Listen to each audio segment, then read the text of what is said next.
حامدا و مصلیا اما بعد. هموطنان عزیز، عید سید قربان را برای تک تک شما از صمیم قلب مبارکباد میگویم. امیدوارم که یک عید خوب و خجسته را سپری کنید. هموطنان عزیز، برادران گرانقدر و برادران مؤمن، قراره که شما در جریان هستید. بیشتر از یک سال و بیشتر از 100 روز می شود که برادران مؤمن و مسلمان ما در نوار غزه در یک محاصره شدید صهیونیست‌ها اسرائیل و همکارانش قرار دارند.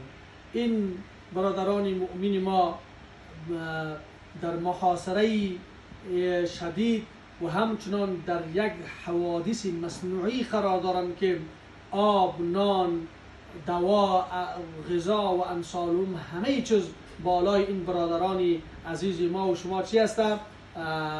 بند است. پس در کنار عبادات دیگری که در این روز خجسته ما و شما انجام میتیم عبارت از قربانی هست و همچنان تکبیرات تشریق هست.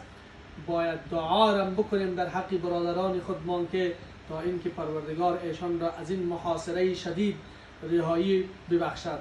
دیگر دوستان عزیز، از این بیشتر وقت شما را نمیگیرم.